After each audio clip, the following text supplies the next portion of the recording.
All right, Taylor Parks. Hey, Jason. How are Welcome you? to the Agent 251 podcast. Thank you very much. Happy to be here. Tell us about, I wanted to just start this off about, your entrepreneurial journey and building a business. So just tell us a little bit about your appraisal firm and what you guys do and what areas you focus on and how you got in the business. After college at Auburn, we were in Birmingham for a few years. I worked as a golf pro at a golf course and kind of realized that might not be the thing for me. So we decided we'd move back home, and I grew up here in Fairhope. And so my wife and I moved back down here, and I needed to find something to do. And I loved real estate, and to me, this kind of fit my skill set is the real estate appraisal business. So I got a job training under someone for a couple of years, which is what you have to do. I think it's 3,000 hours, something like that. And as soon as we finished that, I think it was 2007, myself and my business partner started Coastal Appraisal in Fairhope. And since then, we started in 2007, probably the worst possible time to start a real estate appraisal business. Right. But we started in 2007, we made it through, and now we're in Daphne. We still cover Baldwin and Mobile counties. It's been a fantastic journey for us, and especially we learned a lot by the timing of when we started the company, right when the real estate market crashed. I think it made us adapt to some stuff that has been very helpful, and so now it's a great business, and I actually love what I do, and not many people can say that. I feel the same way about the downturn because prior to that, I never really thought of real estate as a long-term career. I was like, well, eventually interest rates will go through the roof or the market will crash and I'll have to get out. But sticking it out through 2008 and the oil spill and all that crap, now I just realized, I'm not afraid of anything that happens. Absolutely. So bring it on. We started and we had all these clients lined up, and most of them were mortgage brokers. Well, within 6 months of us starting our company, almost all those people were out of business. So it really made us figure out, and then in reality, then Dodd-Frank happens, and they change the way the appraisal process is done and how you get appraisal orders in an attempt to insulate, the appraisers from the mortgage brokers or from the bankers. And that made a lot of sense. I don't know that the execution was necessarily perfect, but it made us adapt and made us figure out, how to go forward, and it's been very helpful. Yeah, so the government wanted to get away with like the good old boy way of doing this, calling your appraiser buddy or the realtor calling their appraiser buddy and go, hey, I need you to kind of push this one through. Absolutely. It used to be they would send us an order. If you were honest, it didn't matter, but they would send you an order with an estimated value. And what that meant is that's the number we need. And it didn't mean us as appraisers had to hit it, but it gave us a little bit more of a guideline as to what they were wanting. And I think that was part of the problem for sure. And some of the issues that created, though, didn't you have appraisers getting into the pool that were not from the area, didn't know the market very well? Yeah, you definitely had that. In reality, that has happened since, I believe. I think that was the issue back then, was that we were pushing values potentially because we knew the number that they needed. Now we don't have that kind of information. Unless your house is under contract, unless there's a sale, we don't know what you need. And I think that's helpful because it makes us actually give an independent appraisal. And that's really what people need, and that's what the bank needs to protect themselves so we don't have anything like that happen again. So real quick before we jump into this, is there still the old school and the new school version of appraisers out there? And what's the difference? It's possible. I mean, everybody has to follow the same guidelines, and our job is to determine market value for a property. And no matter if it's a refinance, if it's a sale, no matter what, it's always going to be to determine market value for a property. And what market value, the definition is a willing buyer, a willing seller, proper exposure time, knowledgeable buyers, knowledgeable sellers, no undue influence. So that's our job, is to figure out that. And that's got to be rooted in data, though. So we've got to have comparable properties to put up against, the one that we're doing. And we've got to figure out by making adjustments as to what it's actually worth. Do you use the Zillow's estimate? Constantly. That thing is just extremely strong. It's dead on most of the time, Most right? of the time, it's right on. Do you get that question from like sellers? Like, well, I don't understand how you came up with this value. This estimate says this. Well, but in reality, and I was thinking this the other day, almost everyone, and I could include myself in this, I think my house is probably worth more than it's worth. And I do this for a living. Right. Most people have a personal attachment to it. And so when I come in with an appraisal slightly less than they think it should be, well, let's go to this estimate, because this estimate says 460. Right. Problem is this estimate, it's rooted in just some weird analytics, and who knows where it's all coming from. Yeah, crazy algorithm. Right, algorithm. Yeah, Good that's word. the key word. That's it. What about people referring to appraisers as deal killers? How do you feel about this? Well, obviously, I hate that. Can't speak for all appraisers, obviously. I can speak for my company, myself and my business partner. We kill very, very few deals. Because in reality, like I just said, market value should be, Jason, if you list a house and you guys, do your research and put a price on it, someone comes in, puts a contract on it. In reality, if all those things that I mentioned earlier are met, that should be market value. Okay? So then our job is to look, analyze the contract, make sure there's nothing crazy going on, and it should be market value. 95 out of 100 times it probably is, because we've got agents doing the right thing. We've got sellers who are not wanting to spend too much money. So 95 out of 100 times it is. We run into the problems when there's no data available to support it, and then that's when we get called deal killers. I will say from our perspective, though, it takes us, believe me, we don't want to kill deals because it takes up more time. Then people are calling us deal killers. We don't want that. We want to be able to make this thing work, if at all possible. But we've got a license that we've got to protect, and we've got to make sure that we have data to support that sale price. We can't just rubber stamp things. That's what got us into the problem years ago. Well, I think it probably comes down to expectations. Sellers need to have proper expectations. The realtors, the listing agents need to have proper expectations. And let me know if you agree with this or not, but the expectations, there needs to be two, that the home has to be sold twice. You got to sell it to the buyer, and then it's got to clear through the appraisal process. Right, absolutely. I mean, if they're borrowing money, we're going to be part of the process. So there's no getting around that. Yeah, unless it's a cash sale. Unless it's a cash sale, and then if it's in Fairhope, it might be single tax, So, but if they're borrowing money, we've got to be a part of it. So what I would say is, first off, I'm guessing when you guys go sit down with a prospective client, you pull some comps and show them what's going in the area, because we're going to do the same thing. So if you can't find anything close to what you're going to list it for, odds are if you come in and get a list price offer, we could have a problem. One way to look at this as market value is, let's say you got 30 people come through the door and they're all interested buyers. What would those 30 people pay? It's not what that one person would pay. And sometimes, especially right now when there's kind of a low supply, and you've got people, maybe they missed out on 2 houses, and then this one pops on the market, and they're like, we don't care, we're offering full price, we're making this happen. Well, in reality, we still got to have that data. We got to have something to support it. And if we don't have that, then we start running into problems. And I prefer, if we're running into problems, to reach out to the real estate agent first and say, hey, look, we're struggling with this one. Do you know of anything I don't know of? I kind of put it in their court just for a minute and say, do you know of a for sale by owner that we could somehow verify that maybe we could use? Do you know of anything else that I don't know about? Maybe I'm missing something. And that gives them at least the opportunity to pull comps on their own and then see what I'm seeing. And then we can move forward and see if we can figure it out. So as real estate agents, should we adjust our definition of market value to the seller instead of saying that market value is what a buyer is willing to pay?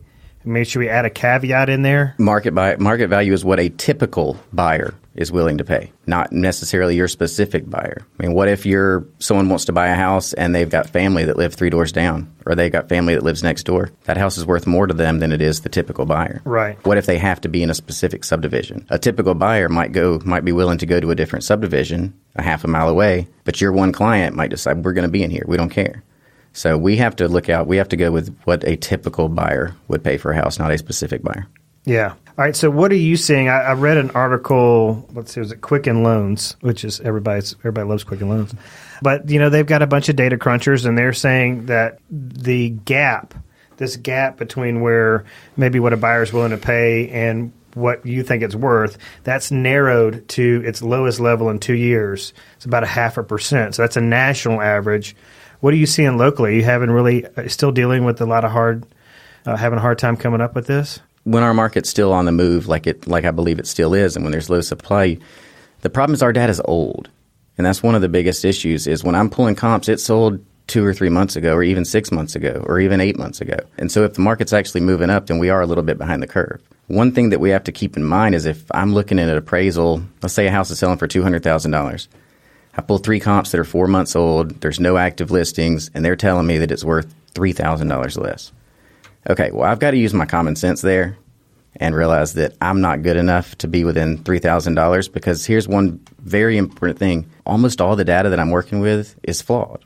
Most listings that I see on MLS, there is going to be a flaw in them. Probably the square footage might not be right. Maybe they took it from tax records. Sometimes that's right, sometimes it's not. I looked at my house on tax records. My house is a year old, and the square footage isn't right. Mm-hmm. They try to do a good job, but that's a tough thing to get. So unless they get plans on every single house, then that could be wrong. So I've got some flawed data. I've also got real estate agents list houses. They don't tell me about what's wrong with it. They tell me what's great about it. They put pictures of the best parts of the house, which they should. You guys should do that. But as appraisers, we've got to try to dig deeper and find out. And sometimes that's difficult information to find. So if we're that close, then in my personal opinion, I think there's enough data there to support it if we're a little bit off. So I don't think we should kill deals for a couple of $1,000s, I guess. Right. So I had a whole segment where I was going to, and I still want to dive into this deeper, but, the biggest issues that you see in regards to real estate agents, and you just mentioned square footage. And I think probably predominantly agents are taking it from prior listings, tax records. They're not doing, the proper research. So how often do you run into square footage as an issue? A good bit. And what really stinks is when someone comes in and you get a contract on a house and I come to do the appraisal and it's 300 square feet smaller. That's a huge difference. If a house is selling for $100 a foot, that's $30,000. Right. So that's a big difference. I don't know the answer. I wish that there was a way that MLS could do something with once a house is appraised, that they could then report it on. I think Mobile seems to have a link to do that, but they never do it on the bottom of the listings. And then at least they know that we have the proper tools to do it. And there's going to be a smaller plus or minus with us doing it than a real estate agent, I think. Right. And we've got the proper software to do it as well. So, that is a big deal. But I think the main thing is I would love to know where it comes from. And sometimes it says square footage taken from tax records, square footage taken from appraisal, but I would love to know where it comes from. Sometimes it's just the seller saying, hey, it's this. Absolutely. And that's a big problem. And I know, I believe there's some liability for agents in there somewhere with square footage. So I completely understand the problem. But, my point was that I feel like we're not good enough to get within sometimes this 0.5% due to the fact that there is a lot of our data that is flawed. Yeah, there's a big fine line because the more we do as agents, the more liability, we incur. But, we had you come and do like a measuring class. I feel like, now that we're sitting here talking, that should probably happen once a month.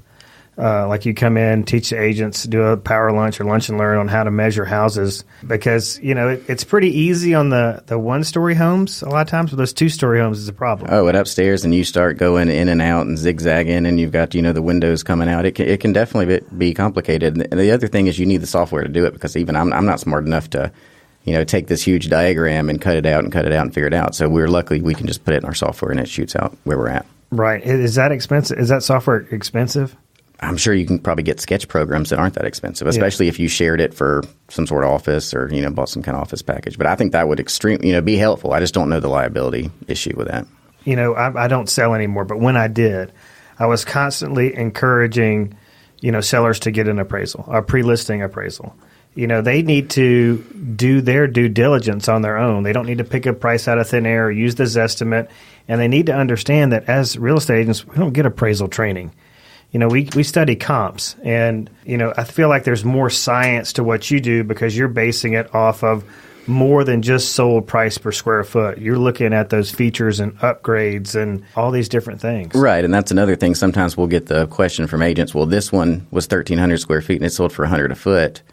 Mine's 3,000 square feet. I should get $100 a foot. Well, that doesn't work that way. Right. There's a law of diminishing returns. There's other things that need to be adjusted for. So, yeah, there's definitely different things that we're able to find and to do adjustments on. And the thing about our adjustments that we make on appraisal, when you see one, we've got to back up every single one of those.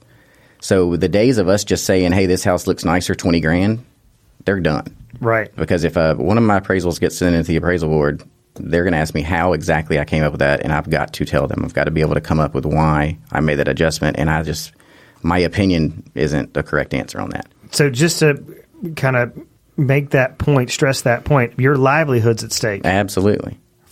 So it's not like you're trying to, you're killing a deal just because you're on this power trip. Right. And like I said earlier, that's the last thing that we want to, in my office, I can't speak for other people, but in my office, the last thing I want to do is kill a deal because believe me, it creates headaches, it creates more time, and we're in a business where, we've got to go. We got to move on to the next one. So me killing a deal, it's not good for my business. So if I do it, I truly believe that I'm doing the right thing and I don't have the data to do anything different. Yeah, and I think just a personal plug for you and your firm is that you have a really keen eye for market value. Like that pre-listing appraisal is really trying to hone us in on market value because if we price too high, it sits. And if we price it too low, then the seller's going to be pointing the finger at us like, you dummy, you priced it too low. And that's a tough appraisal for us to do. We have no guidance, no nothing as to come in. And the other thing is we're going to be judged on that appraisal in the next 30 days to 6 months. Right. So when we, do some of those for you guys, we, definitely got to make sure you got your ducks in a row because you are going to find out if you were right or you were wrong. And I looked back at some point, we were doing a bunch of those, and the track record was pretty strong. It was, and I always like I'm just honest with sellers. We are taught to interpret the market. We don't set it, and our interpretation skills are not that of an appraiser. So, making what's the price of an appraisal these days? $450. $450. And it's weird. It's weird how sellers will get, well, I'm not going to spend that. But they could be leaving thousands of dollars on the table when you talk about, days on market. Time is money. The longer it sits, the less they net at the closing table. Yeah, another thing I would say that, and I've had a few agents recently do this, and I think it's extremely helpful, is that when you get a house under contract, provide us with information. I mean, there's no reason that we can't work with each other. I know in the past, especially right when I got in this business, there was hardly any conversation between appraisers and agents. They just didn't like each other almost. Right. But provide us with information. We need to know the upgrades done to the house. Give us a little printout. And that doesn't mean you have to get all in our business and do all that, but show us, tell us, hey, HVAC was done 3 years ago, roof 5 years ago. That stuff is important. Wow. And we can see, the majority of it, some of it we don't know. I don't know what age the HVAC is. So if it's something that's been done recently, let me know. Or instruct your sellers that are there when we do the inspection to let us know. If there's a sale 2 doors down that possibly you were involved in, let us know about it if you think it's appropriate. What about stuff that occurs outside the MLS? Let's say a FSBO was never really recorded publicly. Do you guys pull that information or? We can, and that's something that we need to know about. The problem is we've got to make sure that for sale by owner had proper exposure time. Was it really on the market? Or did someone... Like arm's length transaction? Right. Was everything legit? And sometimes that can be hard for us to ascertain, to be honest with you, because who are we going to call? So we've got a great assistant, Molly, at our office, and she helps us with a lot of that stuff, trying to figure out, what happened with that sale. But it's not our first choice. But if there's data out there, we need to know about it. So yes, absolutely. If someone knows about a for sale by owner that you think could help your deal or you think is an appropriate comparable to your house, we need to know about it and figure out if we can use it. So what happens if the appraisal doesn't come in and then the agent comes back with that little printout of all these upgrades and stuff after the fact? After the fact. What can you do about that? Can you amend it? I can. It's just a heck of a lot harder, right? It is, and I need to know that I missed something. And I've told people, and I've amended a few appraisals in the last 10, 11 years, but I need to know that I've missed something. I need to know that I did not see a comparable that I should have used. And if that's brought to my attention, then absolutely I will. Typically, though, especially Baldwin County, we know the area pretty well. We know what typically has happened. But, yeah, I need that stuff before. Don't wait till after. So they should like a pro tip would be add to your closing checklist or whatever that as soon as the property goes under contract to send you a list of every single upgrade, amenity. Well, in reality, though, don't you guys already, I walk in tons of houses and they've already got that upgrade list sitting on the counter for prospective buyers. Mm-hmm. Just give us one or just leave it on the counter. I'll grab it. I think it's extremely helpful because it just makes sure that I'm not making a miss something. And believe me, I'm perfect and we run through these houses sometimes and we miss stuff. But that, to me, that's very helpful. And I'll give you an example. It was an agent, I believe she worked with you guys, but I got to send her an appraisal report and it, on its face, looked like it was impossible. It just didn't make sense. And as opposed to her, she met it head on early in the process, said, look, I understand comparable is going to be hard for this. Here's what I've got. Here's an old appraisal. Here's a few that I think might help. I'm not getting in your business. She handled it perfectly. And she got me the information I needed. Deal went through. Everybody's happy. But it was mostly because of the way she handled it and helped me out with some stuff that I didn't know about. All right. So let's talk about residential subdivision appraisals versus, like, let's say farmland. I want to talk about like some myths and maybe some confusion out there. So if you find 3 comps in a subdivision and an agent says, well, there's one that sold for higher, that's at same square footage, same upgrades in a subdivision a half a mile down the road, can you use that? It could be a comparable, sure. It just depends the different, the square footage is very important, the style of the home, beds, baths. It needs to be a true comparable. And what a true comparable is if someone's looking to buy a house, would they go buy that other one over this one, right? Is it a substitute property for this one? And that's what we've got to figure out. So yeah, potentially you can leave the neighborhood. Now it's very difficult if you've got 5 or 6 sales in one subdivision. We want to try to stay in there because that should be, in reality, those should be the best comps. Sometimes if you do have maybe the nicest house in the subdivision, which typically causes problems anyways, but if you've got the nicest house in the subdivision, maybe we can stay with 2 in the subdivision and pull one from another. It just depends, but they've got to truly be substitute properties.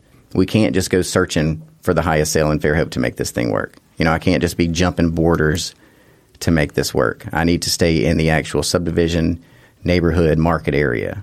All right, so before we jump to like acreage, what if a seller says, because I know they do this all the time, they're like, well, the pool cost me $40,000 to put in, and I want to tack $40,000 onto the sales price. Right. What would you say to that seller? I would say that cost does not equal value. Just because something costs you $40,000, most people will not pay $40,000 for it. That was a decision that you made, and probably great for you and your family. You guys get to enjoy this pool. But that goes back to the same. The typical buyer is probably not willing to pay $40,000 for that pool. And in reality, for pools, it's even different because some people won't even look at a house if it's got a pool. They're looked at more as an expense, more than a luxury. So you've got some people that won't look at a house. Some people would pay the $40,000. Remember, as appraisers, we've got to do what the typical. Okay, so our adjustment's probably going to be somewhere in the middle for that pool. There's not much you can do to a house dollar for dollar that's going to pay off in reality. I mean, kitchens, yeah, maybe. Outdoor living's huge right now, so potentially, you put some money into some outdoor living. The appraisal process, though, we're sometimes slow to adapt. We've really got to see true data that shows us that pool is worth that much money, or that the upgrades to the kitchen are worth that much money. And like I said, we've got to explain our adjustments, and we've got to be able to stand behind our adjustments. We can't just make them because we think them. So that's something that sometimes, we're a little bit behind the curve. And that's the same thing as when a market's moving up. Sometimes we're a little behind the curve. So sometimes we've got to just, use our common sense to make sure that everything works out. That's always the toughest question for me. When I was listing homes, I'd be on a listing appointment and the seller would be like, well, I want to invest $10,000 or $20,000, into the kitchen. And I would just have to, it's hard for us. We in 100% commission sales, we need that business. We need the seller to say yes, and we don't want to give them ammunition to go, you're not hired. But it's also important to note that to set that expectation, though, that Mr. and Mrs. Seller, that money may help the home sell faster, but not for more money. Absolutely. And that's one of the things, it's going to help curb appeal, but doesn't necessarily help market value. Right. And so I think if you were there at that appointment with me, the first question you would say, are there any other homes in the subdivision with remodeled kitchens and upgraded outdoor living space that sold for this? Right. That's the benchmark of that. Right. And especially if we're talking subdivisions. Now, subdivisions, we actually might be the only time that we actually have this thing called match paired analysis, where you can actually say this pool is worth this much. We have data to support that. We had 3 sales at this. We had 2 sales with pools, and they sold for $12,000 more. Okay, so there's my adjustment for my pool. In subdivisions, that's where the best and it's the easiest. Now, when you start getting into higher end stuff, it gets a lot more complicated for sure. So farmland, acreage. Can I go, let's say I find a similar tract of land, house is similar, it's got, these 2 properties both have barns and this much fenced acreage, but one's in Fairhope, one's in Robertsdale. How far can you go to find comparables with acreage? Well, obviously, like we said, we want to stay as close as possible. But in reality, that's not the case. That's not doable sometimes. So the biggest thing when you're on acreage is figuring out what the land is worth first. That's typically our first step, is what is the land worth? And so we can determine that, hey, this 8 acres in Fairhope is worth this much. And then this 8 acres in Robertsdale is worth this much. Then we can adjust the difference, assuming the houses are similar. And so that's one way to do it, is figure out the land value first and adjust for that. But we want to stay as close as humanly possible. We want the fewest adjustments possible on an appraisal because that makes it the truest and the most reliable. When we start having huge adjustments, it's more shooting at the dark. Is any of that true for waterfront properties? I mean, I look at Fish River right now, and Fish River is just like, it's really hard to get something sold down there. It is, and there's not many comps on Fish River either over the last couple of years we found. But in reality, where can I go from Fish River? Site values aren't even close to Mobile Bay. I can't go to Mobile Bay to comp out a Fish River house. Magnolia River, Typically land values are higher on Magnolia River. So that goes back to the same thing. Let's figure out what this Fish River lot's worth, and then let's figure out what this Magnolia River's lot's worth, and then we'll go from there. Right. So it's tough. I mean, but that's another thing, is knowing the area. Right. So, knowing that these are my choices, this is where I can go, this is where I can go, this is where I can go. So if you come from out of town, you might just want to grab a bayfront house, and that's not even close. You've got to knock off, $400,000 for that lot. Right. All right. So any other, if you got an opportunity here, let's draw on some of your frustrations that are happening with agents. We know agents are a big pain in the butt, and we're not going to single anybody out. But what else are we doing besides, not setting proper expectations with the seller, not trying to, at least making an effort to get an appropriate square footage measurement? Where else are we, and not doing a good job as soon as it goes under contract to give you the upgrades, every amenity, every upgrade in the last few years? Where else are we missing it? Well, those are three pretty big things. I would think setting expectations with your client. I would think so much work should be done before you guys list the property, is my thought, is setting expectations with the client and saying, yes, we can list the house at this price, but here's what everything's telling us. Okay, so then you're set up for, hey, you get that one person that comes and offers that list price. We need to be aware that this could potentially be a problem. Hopefully this works out, and set expectations correctly so that when something does happen, it doesn't all just blow up. Then they're mad at y'all, they're mad at us, y'all are mad at us, everybody's mad at everybody. Yeah, so if it's a financing deal, it's a two-sale process. Right, absolutely. Yep. We have to be involved, sorry. Right. Is there anything lately that's happened with an agent that you were just like, oh my gosh? Any advice, you would give agents, just to make this process easier besides setting expectations? I mean, to me, that's the biggest thing, setting expectations, making sure they communicate with us. And I feel like we try to do a better job. I know in the past let's get rid of these bad relationships between appraisers and agents.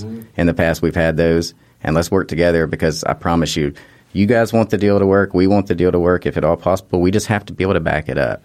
And one thing that that I say, I do not take this lightly. I'm fully aware what happens when I kill a deal. These people might have had this is their dream home, okay, and all of a sudden they can't get it because they don't have the cash. I'm fully aware, and I don't take it lightly. So if we're killing a deal, it's because we truly don't have the data, and we're truly trying to then protect the bank and protect the buyers. If you get a home inspection and someone comes in and says, there's mold all over this house, buyers are typically, man, I'm glad we got that. That was sure was helpful. I'm so glad we found that out.